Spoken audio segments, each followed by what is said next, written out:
वाहून गेले नाही त्यांना, म्हणजे त्यांच्या शेतात पाणी साचलं, पीक जळून गेलं, म्हणजे त्याचं 70,000 रुपये हेक्टरी नुकसान झालं.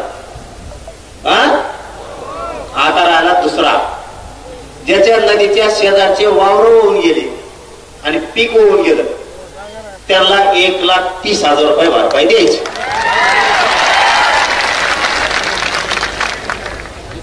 आपलं असंच असतं, तज्ञ नाही ना, अभ्यासक नाही, कोण नाही. त्या अभ्यासक भांगार सगळ्या दुऱ्याचे कुंकड काही सांगायचं तर आपल्या हिशोबाने बरं गरीबाला मिळत. तज्ञ नको ना, अभ्यासक नको, तिकडं पुस्तक नालीत वाचित बस मला वड्यात. ज्याचं शेत वाहून गेलं आणि पीक पण त्याच्या बरोबर गेलं, त्याला 1,30,000 रुपये द्यायचे. हे झाले 2 काम. आणि तिसरं काम, ज्याचे जनावर वाहून गेले, ज्याचा कांदा वाहून गेला, ज्याची सोयाबीन वाहून गेली, ज्याची बाजरीचे खळे होणार होते वाहून गेले, त्याचे सोनं वाहून गेलं, त्याचं धान्य वाहून गेलं, यांना शेतकरी सांगल तसा पंचनामा करून 100% भरपाई द्यायची. म्हणजे घर पडलं, शेळ्या वाहून गेल्या, जनावर वाहून गेले, म्हशी वाहून गेल्या, काहींचे कांदे वाहून गेले, काहींचे बाजऱ्या काढल्या होत्या ते वाहून गेल्या, काहींचे सोयाबीन काढून ठेवलं होतं ते वाहून गेलं, काहींचं सोनं गेलं, घरातल्या भांडे वासनं गेले, मोटरी गेल्या, पाईप गेले, कोठा वाहून गेला, काहींचे भितळं घर वाहून गेले, काहींच्या नळ्या वाहून गेल्या, काहींची सौर ऊर्जा वाहून गेली. जेवढं वाहून गेलं तितके पैसे एवढे द्यायचे. हे झाले 3. हे झाले 3. आता चौथं, शेतकऱ्याचे 15 रुपये कापायचे ठरले ऊसाचे.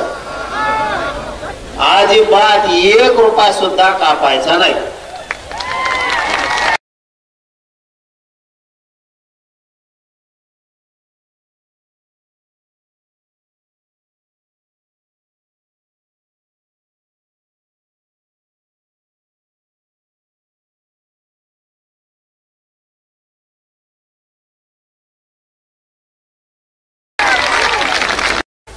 $20,000 पगार आहे, त्याचा 1/4 हिस्सा कापा 5,000.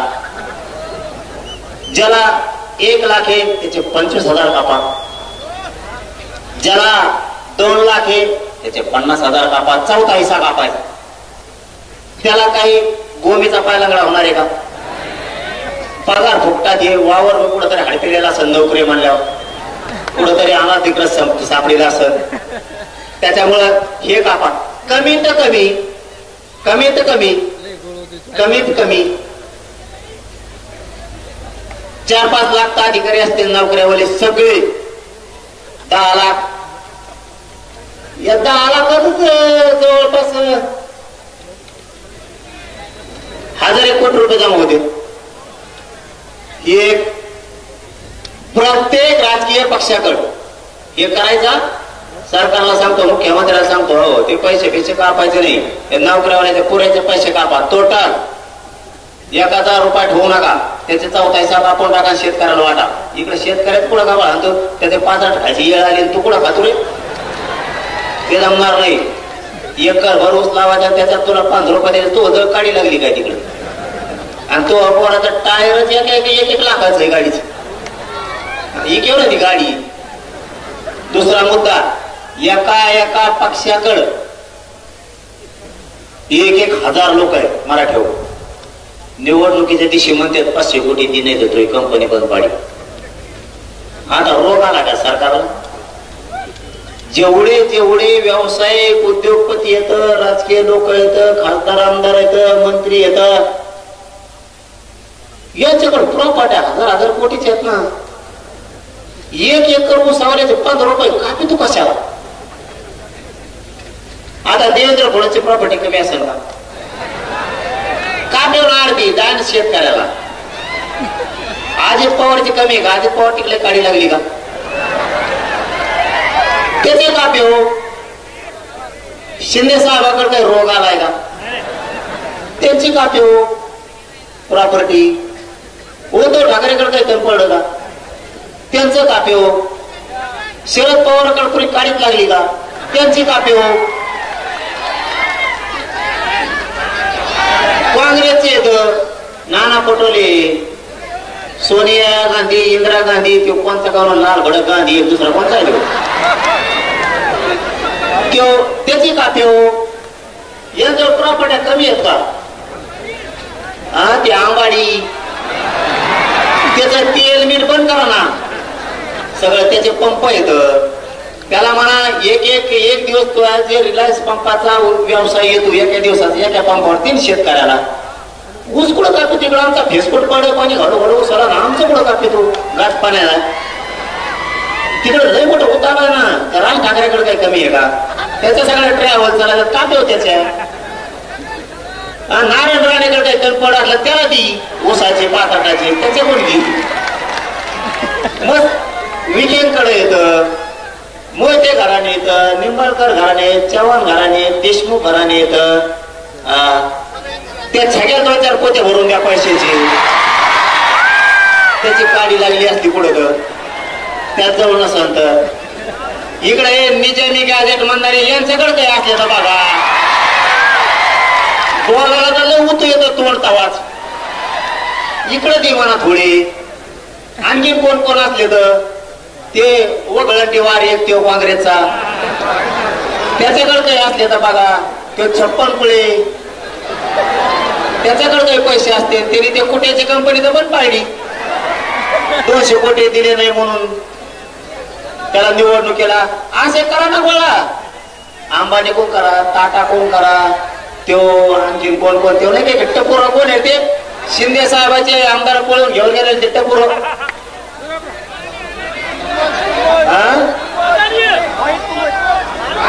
ते नाही उंटावले नाकाचं ते कंबोडा कंबोडा काय नाव कोण आल्यात पायदशी. त्याच्याकडे मार माझा पैसा आहे, काढा नाही. कंबोडा का काय कोण काढून शिंदे साहेबाची सीट घेऊन पळून गेला कंबोडा. पुरं इमानात बदलून तर काटाच्या बाहेर आलं इतकं उच्च. हे आमच्या शेतकऱ्या लोक तर ह्या किती कंपन्या आता टाटा आहे ते लय येत, आता बजाजवाले येतं, आणखी मारण्याचे आलेत ना, त्यांचे कोण घेणार? हे जमतं का? निवडणूक टायमाला पैसे घ्यायला उद्योग होते खूप. हिऱ्याचे माणिक मोत्याचे व्यापारी येतं, आमचे जैन मारड येतं, मस्त होता आला. ते हमेशा हमेशा कवा शिराज वाटत लोकांना पैसे वाटा म्हणा. आहो पटेल, आहो पटेल, आहो पटेल. पटेल गेलाच उधार घ्यायला तिथं झाक मारायला. पाटील या पाटील या पाटला दिला 5-5 जणांना उधार घेऊन बोकांडी टाकलं त्या महाराड्याने आमच्या. याचा सगळं 3 रुपये शेकडा. आपला म्हणतो तू 5 होता रे, 3 दिला, 3 दिले. तो थोबाड हाणलं पाहिजे, 3 दिले, 3 दिले. तुम्ही कवा डोकं सुधारणार आहे तुमचं कवा नाही. आता त्यो एक त्यो मुसलमानात हिरो कोणता ती टीव्ही नाही घेतो ते नंबर 1 ला आलाय पैशाला तर जगात. शाहरुख खान, शाहरुख खान. हा तो देशात नंबरला 1 ला आला. तीच म्हणा इकडे जरा. हा हे नाही का जमत मुख्यमंत्र्याला. इतके हिरो येत यांच्या गाड्या लोक सांगत येत या काय म्हणजे 12-12 कोटीची गाडी.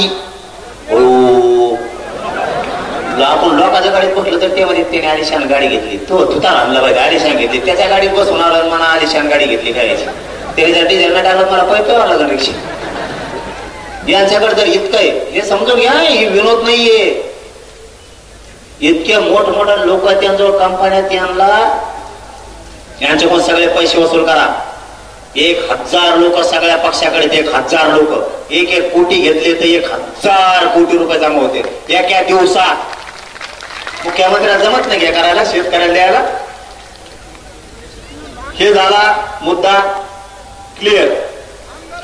एक सांगितलं ओला दुष्काळ पगार काय देते ते एका दिवसात. आपलं आपल्याला द्यायला लागले.